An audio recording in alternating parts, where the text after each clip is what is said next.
का हमारा जो पहला प्रश्न है वो है, ईस्ट इंडिया एसोसिएशन के संस्थापक थे फिरोज शाह मेहता, दादा भाई नौरोजी, बदरुद्दीन तैयब या फिर एमजी रनाडे। तो इसका आंसर देना है कि ईस्ट इंडिया एसोसिएशन के संस्थापक कौन थे। जिसका सही जो आंसर है वो आपका है बी ऑप्शन, दादा भाई नौरोजी। दादा भाई नौरोजी ने ही ईस्ट इंडिया एसोसिएशन की स्थापना जो है वो 1 दिसंबर 1866 को की थी। 1 दिसंबर 1866 को उन्होंने लंदन में की थी। 1866 को लंदन में की थी। और इसका उद्देश्य जो था वो ब्रिटिश जनता तथा संसद को भारतीय विषयों से अवगत कराना था। और इस संगठन को सबसे अधिक समर्थन भारत में बम्बई प्रेसिडेंसी में मिला। मतलब कि कह सकते हैं कि ईस्ट इंडिया एसोसिएशन का एकमात्र उद्देश्य जो था वो लंदन में जो ब्रिटिश जनता रहती थी और जो वहाँ के संसद थी उसको भारतीयों की समस्या या भारतीयों से समस्याओं से संबंधित विषयों को उनको अवगत कराना था कि ताकि वो भारतीयों को भी समस्या को जान सके और अपनी सरकार से इस बारे में वो बात करें। और इस संगठन को सर्वाधिक जो समर्थन था वो बम्बई प्रेसिडेंसी में मिला था। अगला प्रश्न है कि सूची 1 और सूची 2 को सुमेलित करना है कि British Indian society, Bombay association, Indian league या कलकत्ता स्टूडेंट्स एसोसिएशन। तो इनकी स्थापना जो है वो किसने की थी या इनकी संस्थापक जो हैं वो कौन थे।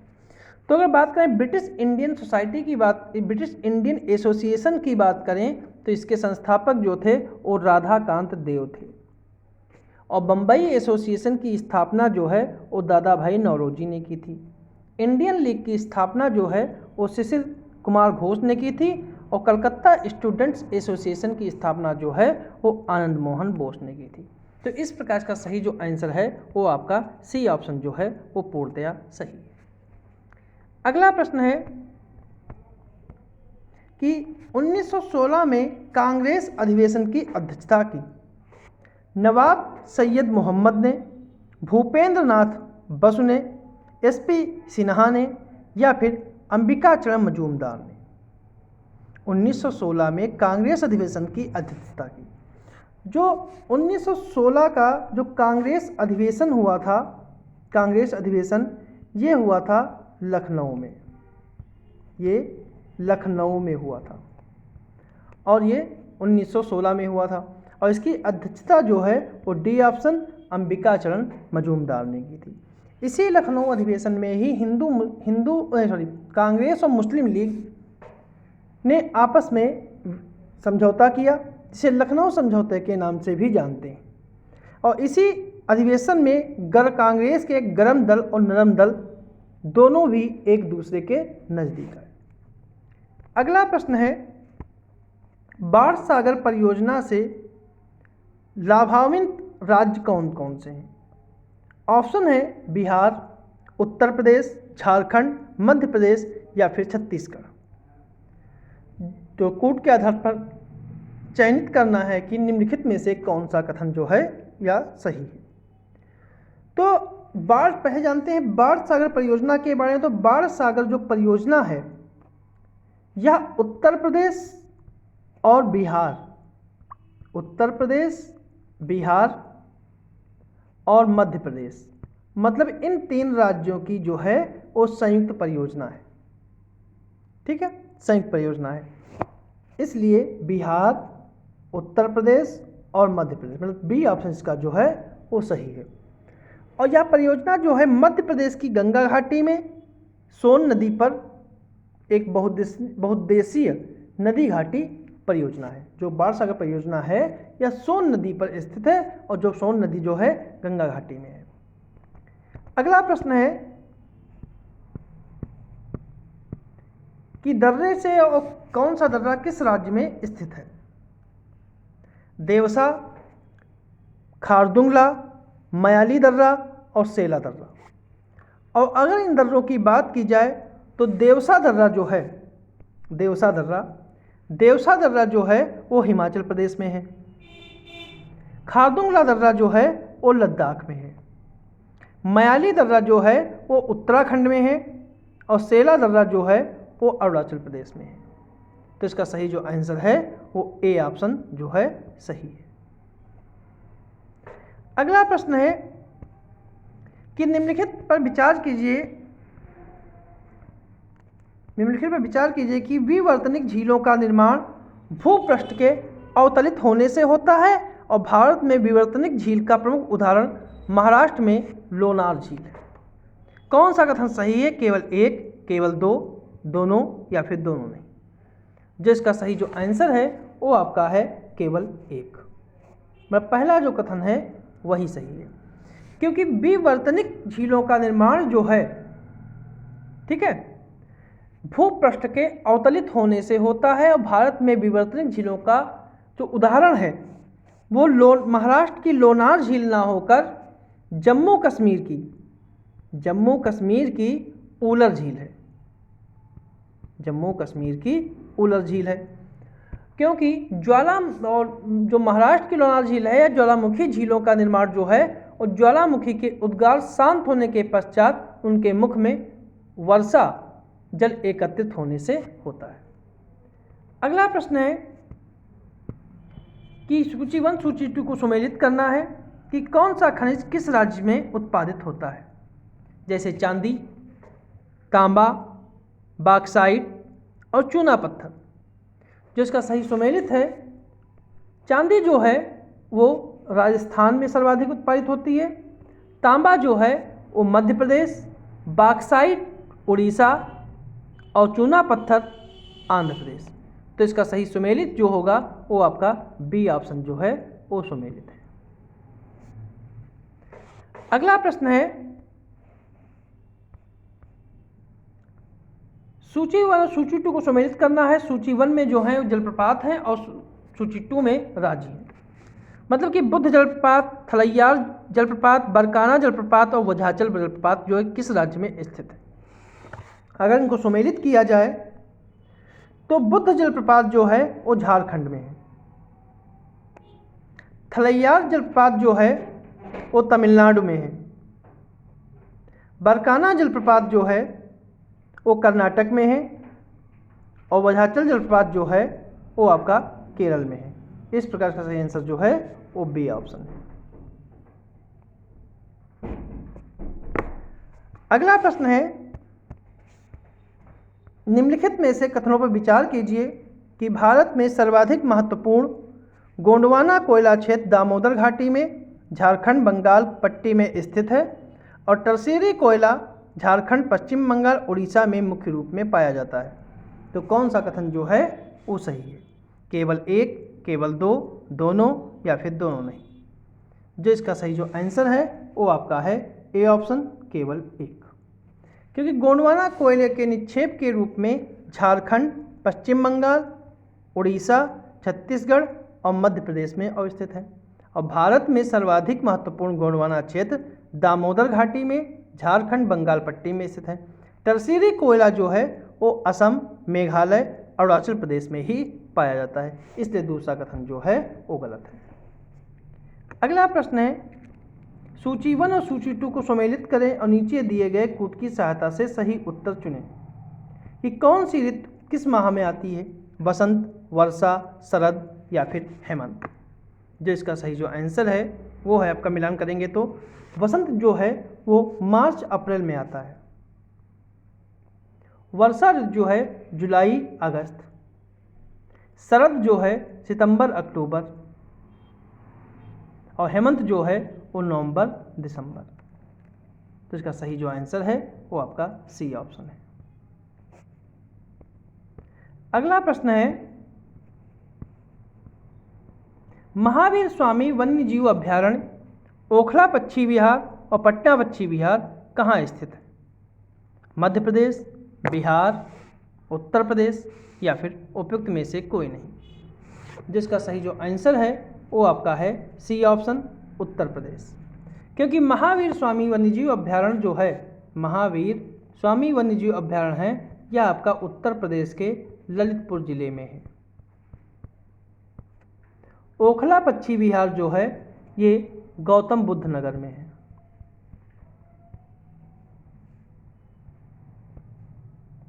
और पटना पक्षी विहार जो है वो आपका एटा में स्थित है। तो ये सभी जो हैं उत्तर प्रदेश में है। अगला प्रश्न है कि सूची 1 और सूची 2 को सम्मिलित करिए कि कौन सी मिट्टी में कौन सी उसकी मुख्य फसल है। लाल मिट्टी, काली मिट्टी, लैटराइट मिट्टी और जलोढ़ मिट्टी। तो इसका सही सुमेलन होगा, सही सुमेलन जो है वो है लाल मिट्टी में जो है वो सब उसमें सर्वाधिक मूंगफली होती है। काली मिट्टी में कपास, लैटराइट मिट्टी में कॉफ़ी और जलोढ़ मिट्टी में गन्ना। इसलिए सही आंसर जो इसका बी ऑप्शन है।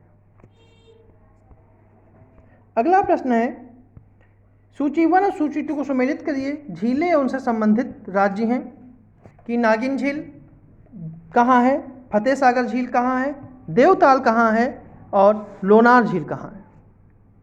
तो इसका सही जो आंसर है कि नागिन झील जो है वो जम्मू कश्मीर में है। नागिन झील जो है वो जम्मू कश्मीर में है। फतेह सागर झील जो है वो राजस्थान में है। देवताल झील जो है उत्तराखंड में है और लोनार झील जो है वो महाराष्ट्र में है। इसलिए इसका सही आंसर सी है।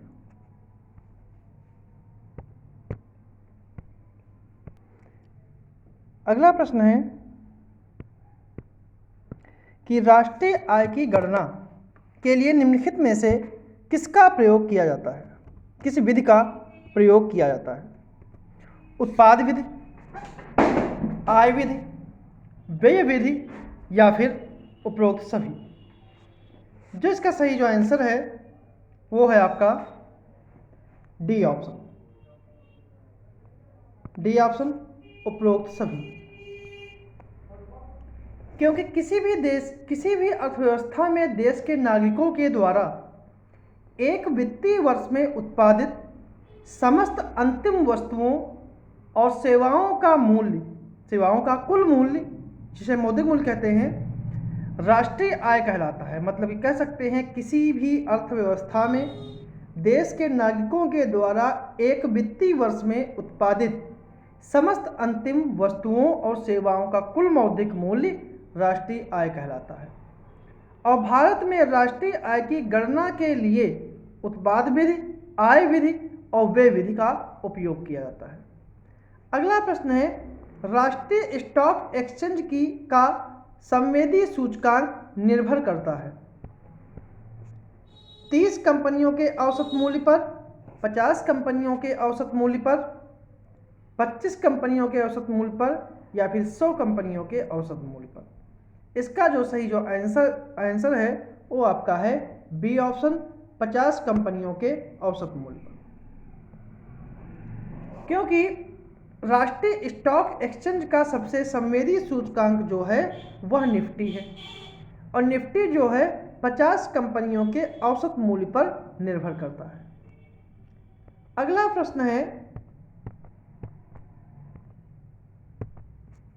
कि जिस कीमत पर सरकार खाद्यान्न और अन्य वस्तुएं उपभोक्ताओं को उचित मूल्य की दुकान से उपलब्ध कराती है उसे क्या कहते हैं। निर्गम मूल्य, वसूली खरीद मूल्य, न्यूनतम समर्थन मूल्य या फिर क्रय मूल्य। जो इसका सही जो आंसर है वो है ए ऑप्शन, निर्गम मूल्य। क्योंकि जिस कीमत पर सरकार खाद्यान्न वस्तुएं उचित मूल्य की दुकानों से उपलब्ध कराती है उसे निर्गम मूल्य कहते हैं। यह साधारणतया क्रय कीमत से कम होता है क्योंकि समाज के अत्यंत कमजोर वर्गों के लिए निर्धारित की जाती है और उक्त कीमत से होने वाली छत की पूर्ति सरकार के द्वारा विक्रेताओं को अनुदान देकर की जाती है। अगला प्रश्न है निम्नलिखित में से किस एक को बृहद मुद्रा माप कहा जाता है। M4, M2, M3 या फिर M1। जिसका सही जो आंसर है वो आपका है डी M1। क्योंकि M1 जो है M1 जो है लोगों के पास नगद मुद्रा प्लस बैंकिंग प्रणाली में जमा और RBI के पास जमा, इन तीनों को मिलकर बनता है। जो M3 होता है वो M1 प्लस बैंकों की सावधि जमाएं होती हैं और M3 को बृहद मुद्रा माप भी कहा जाता है, बृहद मुद्रा माप भी कहा जाता है। तो सॉरी, इसका सही जो आंसर है वो आपका सी ऑप्शन जो है वो सही होगा कि M3 को ही बृहद मुद्रा माप कहा जाता है। अगला प्रश्न है, भारत के शासन के विकेंद्रीकरण की नींव किस अधिनियम के द्वारा पड़ी? 1858 का अधिनियम, 1892 का अधिनियम, 1861 का अधिनियम और 1929 का अधिनियम। जो इसका सही जो आंसर है वो आपका है सी ऑप्शन, भारत परिषद अधिनियम 1861। भारत परिषद अधिनियम 1861 के द्वारा कानून बनाने की प्रक्रिया में भारतीय प्रतिनिधियों को शामिल करने की शुरुआत हुई। इस अधिनियम के द्वारा मद्रास और बम्बई प्रेसिडेंसी को पुनः विधायी शक्तियां देकर शासन के विकेंद्रीकरण की शुरुआत की गई। अगला प्रश्न है, संविधान सभा की महिला सदस्यों में निम्नलिखित में से कौन एक शामिल नहीं थी? जी दुर्गाबाई, अम्मू स्वामीनाथन, राजकुमारी अमृत कौर और अरोड़ा आसफ अली। इसका सही जो आंसर है वो आपका है डी ऑप्शन, अरोड़ा आसफ अली। क्योंकि संविधान सभा में कुल महिलाओं की संख्या जो थी वो 15 थी, जिसमें दुर्गाबाई, अम्मू नाथन और राजकुमारी अमृत कौर शामिल थी, जबकि अरोड़ा आसिफ अली जो थी वो संविधान सभा में शामिल नहीं थी। अगला प्रश्न है,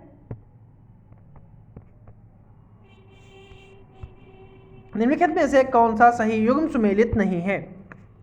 संघ एवं राज्य क्षेत्र, पंचायतें, महान्यायवादी और नागरिकता। तो इसका सही जो आंसर है वो है ए ऑप्शन, क्योंकि संघ राज्य क्षेत्र जो है वो संविधान के भाग 7 में नहीं आते हैं, संविधान के भाग 8 में आते हैं।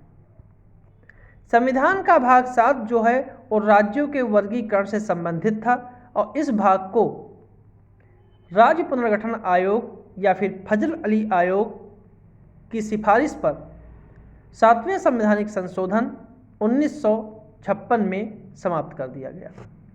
बाकी जो हैं वो सही सुमेलित है।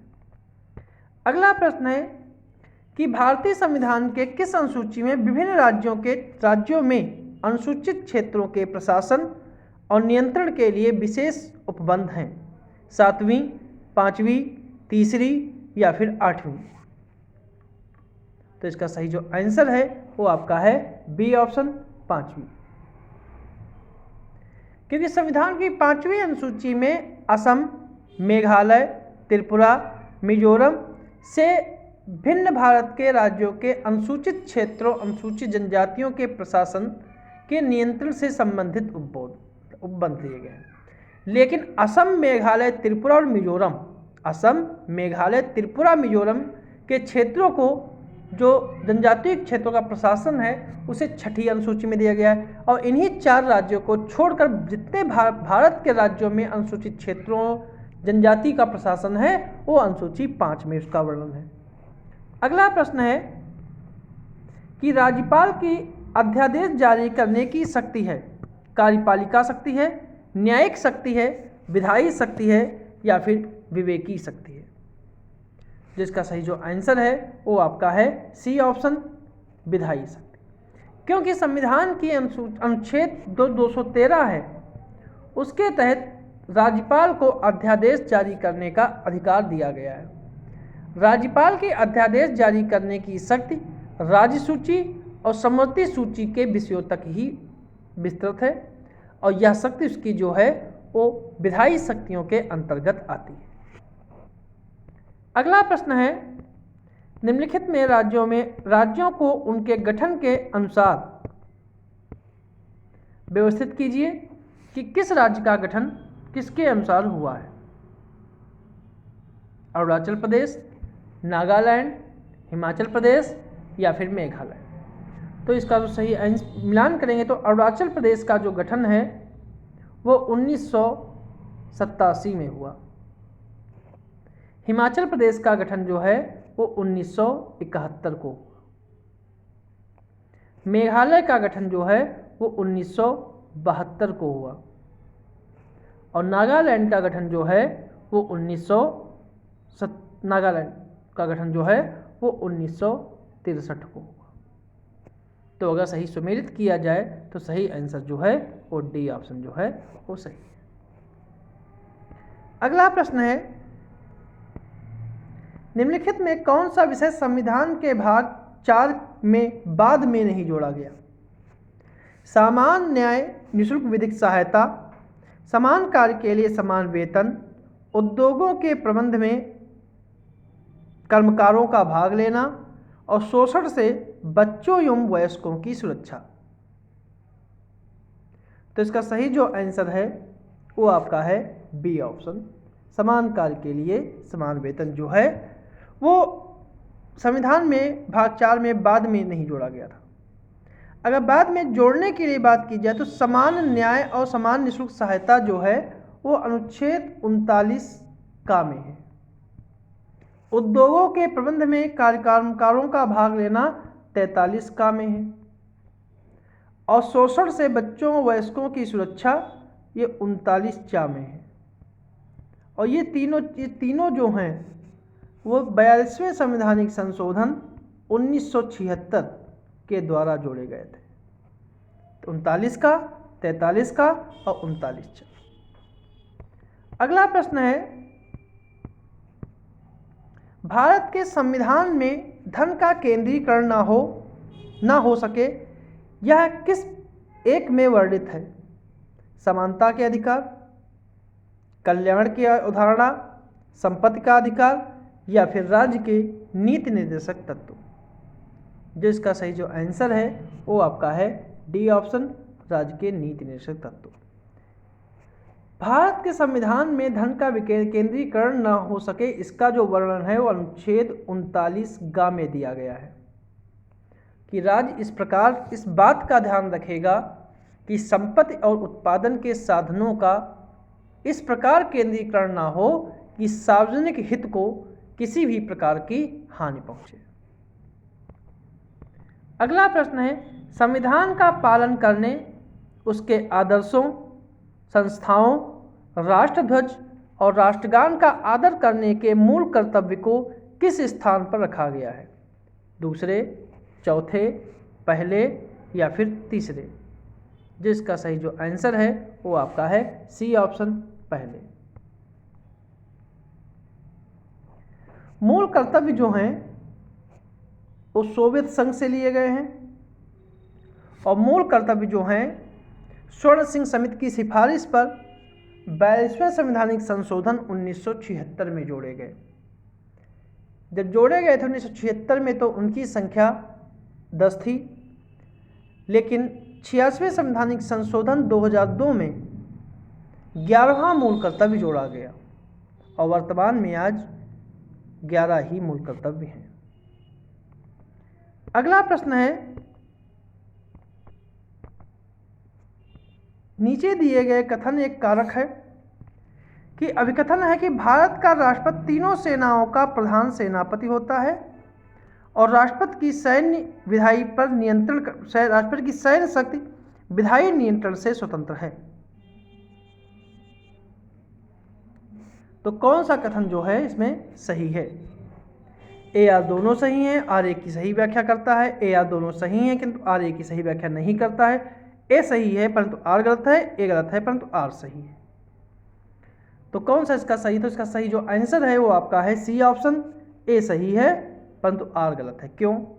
क्योंकि संविधान के अनुच्छेद 53(2) के तहत भारत का राष्ट्रपति तीनों सेनाओं का सेनापति होता है और उसे युद्ध घोषित करना, शांति स्थापित करने की शक्ति प्राप्त है।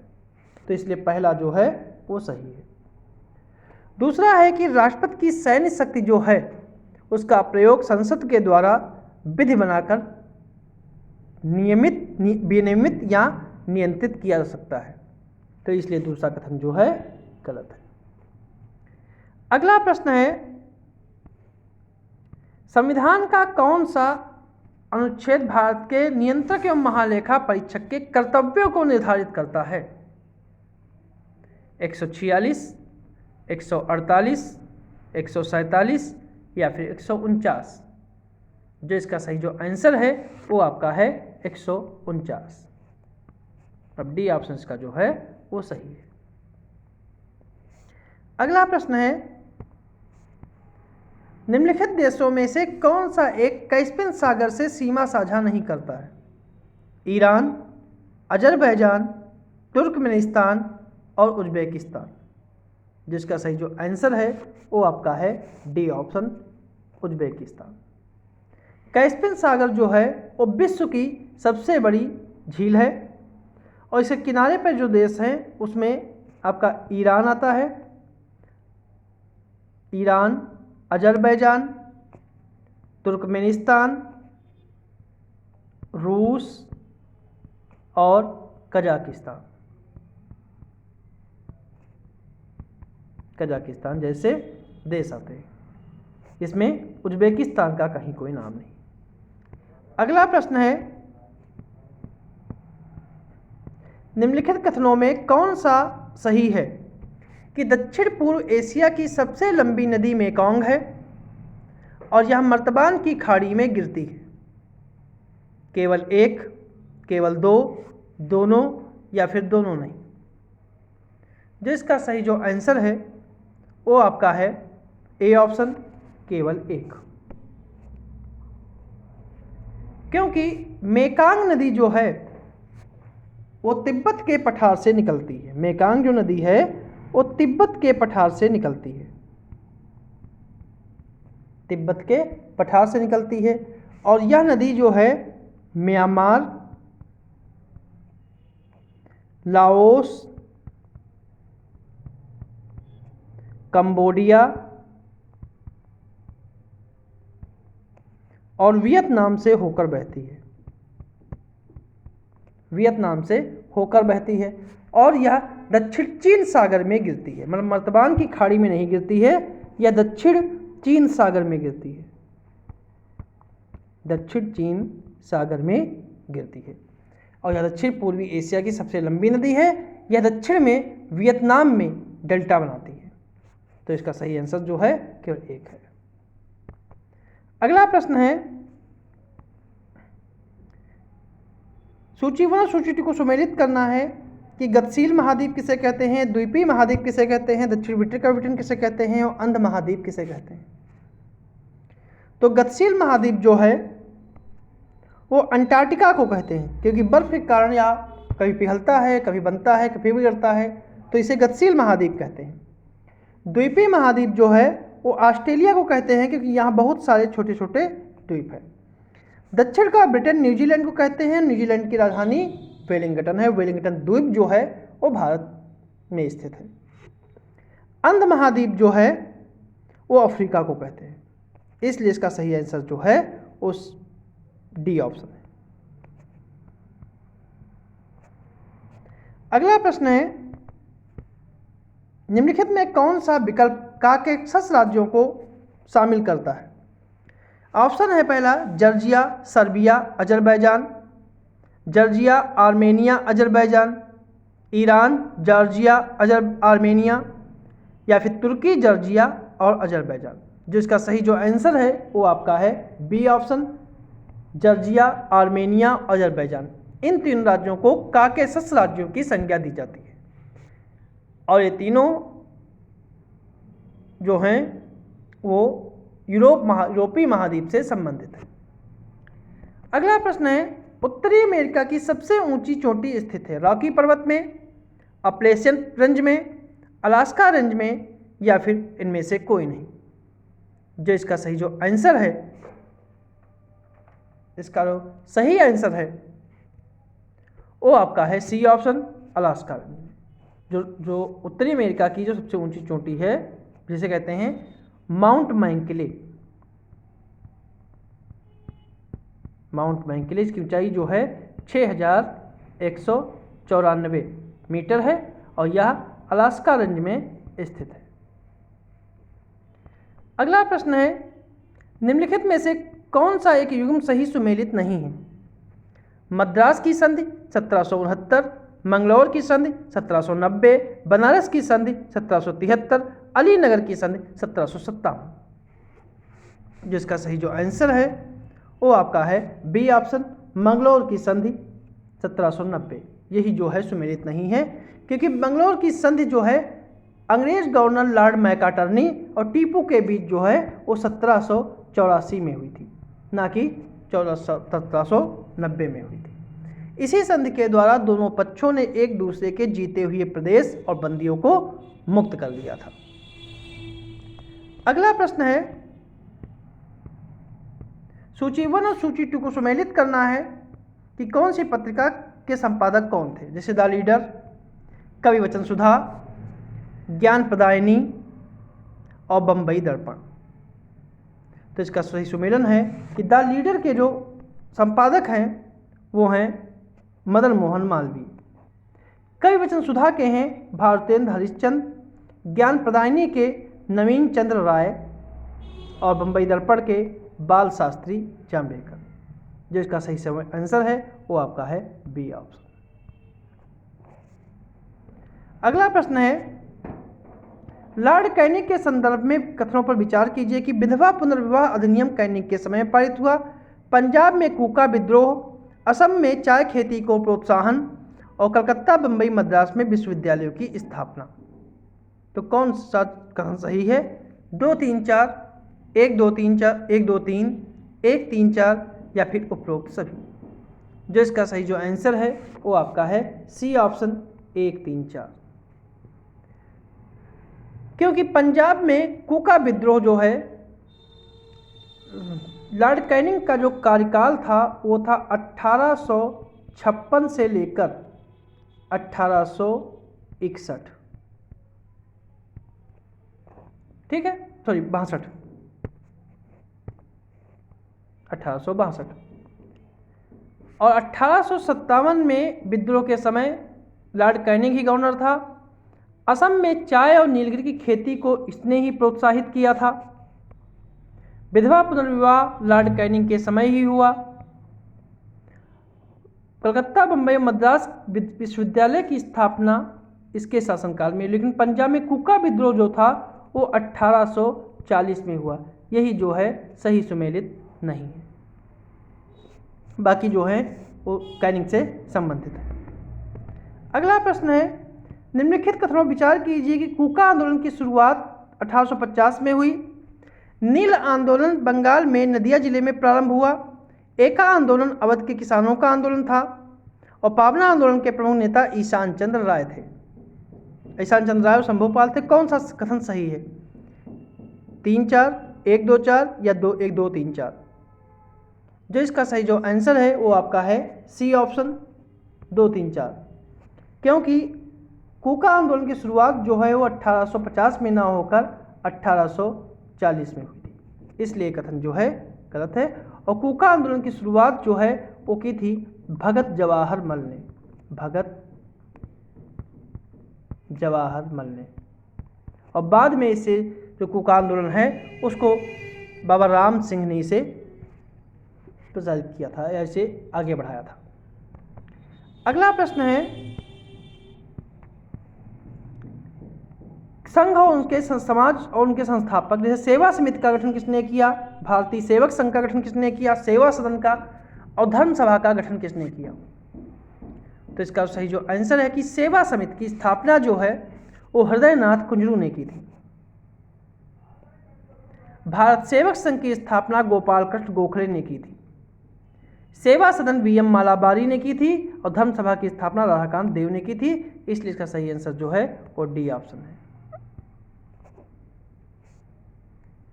अगला प्रश्न है, सच्चा बादशाह किसे कहा जाता है? अर्जुन देव, हरगोविंद, गोविंद सिंह या फिर हरकिशन? जो इसका सही आंसर है वो आपका है ए ऑप्शन, अर्जुन देव। गुरु अर्जुन देव जो थे वो सिखों के 5वें गुरु थे और ये 1581 में 5वें गुरु बने थे। इन्होंने ही अमृतसर में हरमंदिर साहिब यानी स्वर्ण मंदिर की नींव रखी और उन्होंने अमृतसर को सिखों की राजधानी के रूप में परिवर्तित किया, स्थापित किया। इन्होंने आदि ग्रंथ का संकलन किया और इन्हें ही सच्चा बादशाह के नाम से जानते हैं। अगला प्रश्न है, सूची 1 और सूची 2 को सम्मिलित करना है कि आयोग और स्थापना वर्ष, जैसे कि अमीनी समिति, निकोलसन समिति, लिंथगो आयोग और हॉलैंड समिति, तो इनका क्रम क्या है? तो अमीनी समिति की स्थापना जो है वो 1778 में हुई। निकोलसन समिति की स्थापना 1892 में हुई। लिंथगो आयोग जो है 1928 में बना और हॉलैंड जो है वो 1916 में बना। तो इसलिए सही आंसर जो है वो बी ऑप्शन है। अगला प्रश्न है, अमरकंटक पर्वत श्रृंखला से निकलने वाली नदियों का अपवाह प्रतिरूप किस प्रकार का है? वृक्षाकार, आरीय, जालीनुमा या अभिकेंद्री? जो इसका सही जो आंसर है वो है बी ऑप्शन, आरीय। क्योंकि जब नदियां किसी पर्वत से निकलकर सभी दिशाओं में बहती हैं तो इसे अरीय प्रतिरूप कहते थे।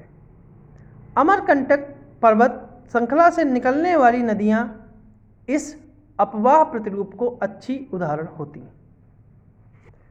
अगला प्रश्न है, निम्नलिखित में से कौन सा राज्य सिंधु और गंगा नदी तंत्र के बीच जल विभाजक का कार्य करता है? पंजाब, हरियाणा, हिमाचल प्रदेश या फिर दिल्ली? ऑप्शन है 1 और 2, 2 और 4, 3, 4 या फिर 2, 3, 4। जो इसका सही जो आंसर है वो आपका है बी ऑप्शन, 2 और 4, दिल्ली, हरियाणा और दिल्ली। अगला प्रश्न है, तिला, सेती और बेरी नामक नदियां किसकी सहायक नदी हैं? घाघरा नदी की, कोसी नदी की, गंडक नदी की या फिर इनमें से कोई नहीं? जो इसका सही जो आंसर है वो आपका है ए ऑप्शन, घाघरा नदी। घाघरा नदी जो है वो मापचा चुंग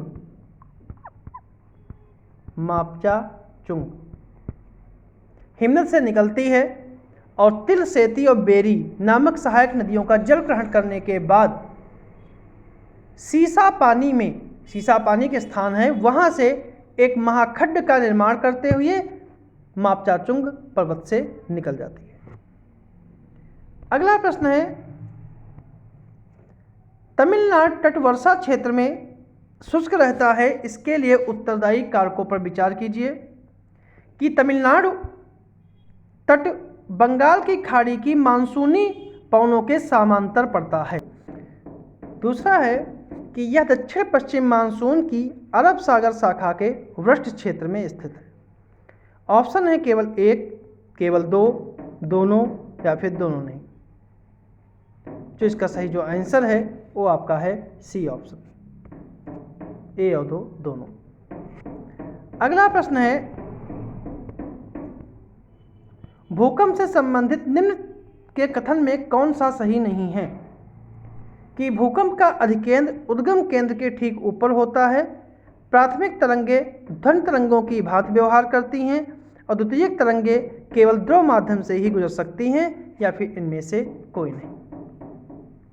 जिसका सही जो आंसर है वो आपका है सी ऑप्शन, क्योंकि भूकंप का अधिकेंद्र केंद्र के ठीक ऊपर 90 डिग्री कोण पर होता है।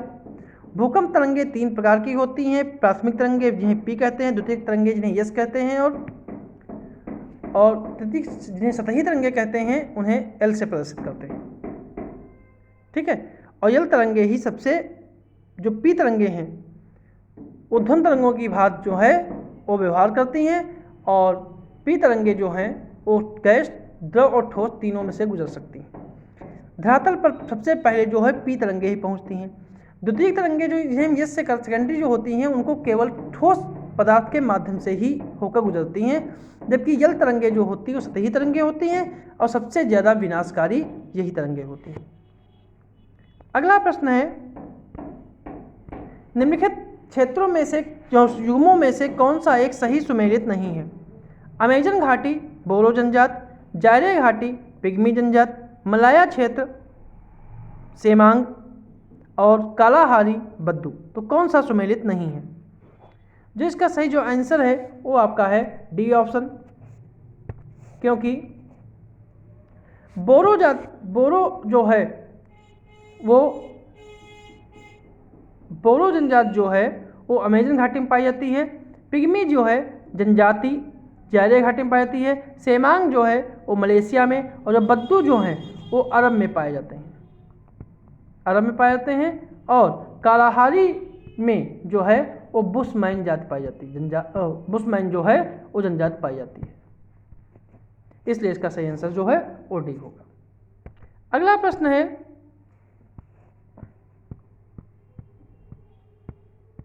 सूचीबद्ध सूची को सुमेलित करना है कि उत्तर प्रदेश में लोकसभा सीटें, उत्तर प्रदेश में विधानसभा सीटें, उत्तर प्रदेश में राज्यसभा सीटें, उत्तर प्रदेश में विधान परिषद सीटें।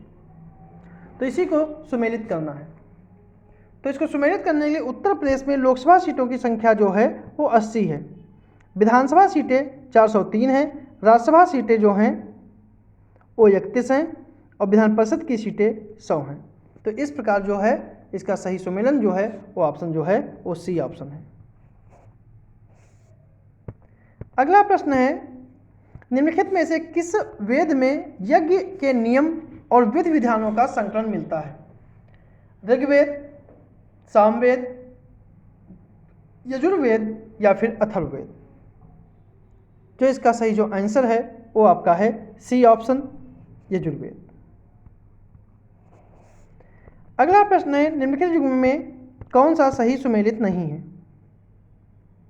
कि भारत में सर्वप्रथम स्थापित उद्योग और उनके स्थान, लोहा इस्पात कुल्टी, सूती वस्त्र फोर्ट ग्लोस्टर, ऊनी वस्त्र कानपुर, कागज उद्योग बंबई।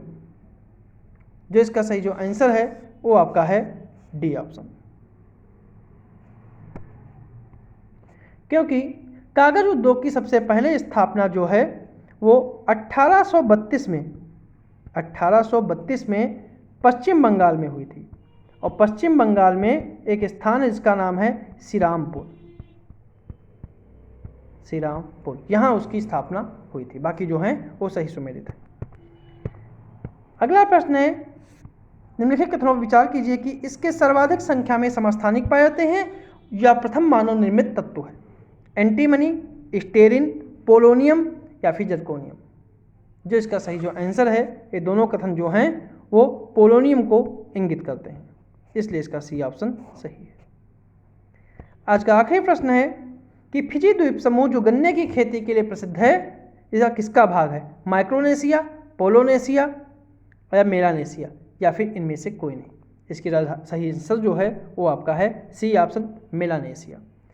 फिजी द्वीप जो समूह है वो गन्ने की खेती के लिए प्रसिद्ध है और मेलानेशिया का भाग है, और मेलानेशिया की राजधानी जो है वो सुआ है, फिजी की राजधानी जो है वो सुआ है। तो ये थे हमारे आज के प्रश्न।